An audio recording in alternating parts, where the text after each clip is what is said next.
ನೋಡಿ, ತಪ್ಪು ಮಾಡಿದವರು ಶಿಕ್ಷೆ ಅನುಭವಿಸಲೇಬೇಕು ಅಂತ ಹೇಳಿ ನಟಿ ಪ್ರಿಯಾ ಹಾಸನ್ ಅವರು ಹೇಳಿದ್ರೆ, ಇನ್ನು ನಿರ್ಮಾಪಕ ಸಂಘದ ಅಧ್ಯಕ್ಷ ಉಮೇಶ್ ಬಣ್ಕಾರ್ ಅವರು ದರ್ಶನ್ ಮತ್ತೆ ಜೈಲು ಸೇರಿದ್ದು ಚಿತ್ರರಂಗಕ್ಕೆ ದೊಡ್ಡ ಲಾಸ್ ಅಂತ ಹೇಳಿದ್ದಾರೆ.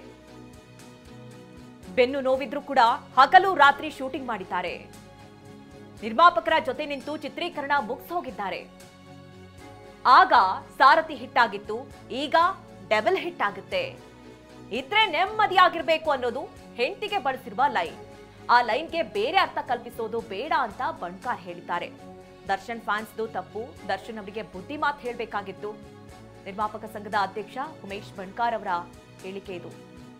ಚಿತ್ರರಂಗದಲ್ಲಿ ದೊಡ್ಡ ಲಾಸ್ ಆಯಿತು. ಅವರ ಹಲವು ಸಿನಿಮಾಗಳು ಹಿಟ್ ಆಗಿತ್ತು, ಈಗ ಡೆವಿಲ್ ಬರ್ತಾ ಇದೆ, ಅದು ಕೂಡ ಹಿಟ್ ಆಗುತ್ತೆ ಅಂತ ಅಂದಿದ್ದಾರೆ. ಅಂದರೆ ಕರ್ನಾಟಕದಾದ್ಯಂತ ಚಿತ್ರಮಂದಿರಗಳು ತುಂಬ ಜನಗಳು, ಅಂದರೆ ವರ್ಷಾನುಗಂಟ್ಲೆಯಿಂದ ಬರದೇ ಇರೋ ಜನ ಅವ್ರ ಚಿತ್ರಗಳು ಬಿಡುಗಡೆ ಆದಾಗ ತುಂಬಿ ತುಳುಕ್ತಾರೆ ಚಿತ್ರಮಂದಿರಗಳಲ್ಲಿ. ಸೊ ಅಂಥ ಒಂದು ವಾತಾವರಣ ಅವರು ಇದ್ದಾಗಲೇ, ಅಂದರೆ ಅವರು ಹೊರಗಡೆ ಇದ್ದಾಗಿದ್ರೆ ಇನ್ನೂ ಮೇಲಿನ ಚಿತ್ರಗಳು ಮಾಡ್ತಾಯಿದ್ರೆ ಚೆನ್ನಾಗಿರ್ತದೆ ಅಂತಕ್ಕಂಥದ್ದು ಎಲ್ಲರ ಅಭಿಪ್ರಾಯ ಆಗಿತ್ತು. ಆಮೇಲೆ ಎಲ್ಲದಕ್ಕಿಂತ ಮುಖ್ಯವಾಗಿ ಇವತ್ತು ಅವರು ಒಂದು ಅವರ ಸಿನಿಮಾದ ಡೆವಿಲ್ದು ಒಂದು ಇದ್ದರೆ ಇರಬೇಕು ನೆಮ್ಮದಿಯಾಗಿ ಅಂತಕ್ಕಂಥ ಯಾವುದೋ ಒಂದು ಇದನ್ನು ಮಾಡಬೇಕು ಅಂತ, ಇದ್ದರೆ ಇರಬೇಕು ನೆಮ್ಮದಿಯಾಗಿ ಅಂತಕ್ಕಂಥ ಸಾಂಗಿನ ಬಿಡುಗಡೆ ದಿವಸನೇ ಅವ್ರ ನೆಮ್ಮದಿಯನ್ನು ಕಳ್ಕೊಳ್ತಕ್ಕಂಥ ಕೆಲಸ ಆಗಿದೆ. ಬಾಕ್ಸ್ ಆಫೀಸ್ ಸುಲ್ತಾನ 100% ಭಾಗ ಸತ್ಯ. ಅವ್ರ ಸಿನಿಮಾ ಬಿಡುಗಡೆ ಆಗ್ತಾ ಇದೆ ಅಂದರೆ ಅದು ಆ ಥಿಯೇಟ್ರ್ಗಳ ಜನಜಂಗುಳಿ, ಮತ್ತು ನಾವು ಗತಕಾಲದ ವೈಭವಗಳನ್ನೆಲ್ಲ ಜ್ಞಾಪಿಸ್ಕೊತೀವಿ. ಅಣ್ಣವ್ರ ಕಾಲದಲ್ಲಿ, ವಿಷ್ಣು ಸರ್ ಕಾಲದಲ್ಲಿ, ಅಂಬರೀಷ್ ಅಣ್ಣನ ಕಾಲದಲ್ಲಿ, ರವಿ ಸರ್ ಕಾಲದಲ್ಲಿ ಏನು ಬರ್ತಾಯಿತ್ತು ಅಂಥವನ್ನೆಲ್ಲ ಅದು ನಾವು ಇವರಲ್ಲಿ ಮಾತ್ರ ಅದನ್ನು ನೋಡ್ಲಿಕ್ಕೆ ಸಾಧ್ಯ. ಸಾರಥಿ ಅನ್ನೋ ಒಂದು ಸಿನಿಮಾ ಅವ್ರಿಗೆ ಮರುಜೀವವನ್ನು ಕೊಟ್ಟಂತಹ ಒಂದು ಚಿತ್ರ ಅದು. ಸೊ ಆ ಸಂದರ್ಭದಲ್ಲೂ ಕೂಡ ಅವರು ಜೈಲಲ್ಲಿದ್ದರು, ಅದೇನೋ ಸ್ವಲ್ಪ ಪ್ರಾಬ್ಲಮ್ ಆಗಿ ಅದು ಸೂಪರ್ ಡೂಪರ್ ಹಿಟ್ ಆಯಿತು ಸಾರಥಿ ಅಂತಕ್ಕಂಥ ಚಿತ್ರ.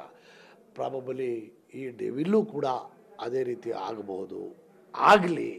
ಆಮೇಲೆ ಆ ನಿರ್ಮಾಪಕ ಪಾಪ ಆತನಿಗೆ ತೊಂದರೆ ಆಗಬಾರ್ದು. ಮುಂದಿನ ದಿನಗಳಲ್ಲಿ ತೂಗುಗತ್ತಿ ನನ್ನ ತಲೆ ಮೇಲಿದೆ, ಎನಿ ಮೂಮೆಂಟ್ ನಾನು ತಿರುಗಿ ಜೈಲು ಸೇರ್ಕೊಂಡ್ಬಿಟ್ರೆ ನಿಮಗೆ ಪ್ರೊಡಕ್ಷನ್ಗೆ ಮತ್ತು ನಿಮ್ಮ ಶೂಟಿಂಗ್ಗೆ ಎಲ್ಲದಕ್ಕೂ ತೊಂದರೆ ಆಗುತ್ತೆ ಅನ್ನೋ ಉದ್ದೇಶ ಇಟ್ಕೊಂಡು ಜೈಲಿಂದ ಬಿಡುಗಡೆ ಆಗಿ ಬಂದಾಗಲಿಂದನೂ ಕೂಡ ಬಿಟ್ಟು ಬಿಡ್ದೇನೆ ಆ ಬೆನ್ನೂರಿ ನೋವಿದ್ರು L4 ಏನು ಪ್ರಾಬ್ಲಮ್ ಇತ್ತು ಅದಿದ್ರೂ ಕೂಡ ಅದನ್ನು ಲೆಕ್ಕಿಸ್ದೇನೆ ಹಗಲು ರಾತ್ರಿ ಕೆಲಸ ಮಾಡಿ ಅವ್ರಿಗೆ ಆ ಒಂದು ಪ್ರಾಡಕ್ಟ್ನ ರೆಡಿ ಮಾಡಿ ಕೊಟ್ಟಿದ್ದಾರೆ. ಆದಷ್ಟು ಬೇಗ ಅವರು ಜೈಲಿಂದ ಬಿಡುಗಡೆಯಾಗಿ ಬಂದು ಮತ್ತೆ ಚಿತ್ರರಂಗದಲ್ಲಿ ಸಕ್ರಿಯವಾಗಿ ತೊಡಗಿ ಅತಿ ಹೆಚ್ಚು ಚಿತ್ರಗಳನ್ನು ಕನ್ನಡಕ್ಕೋಸ್ಕರ ಮಾಡಲಿ ಅಂತ.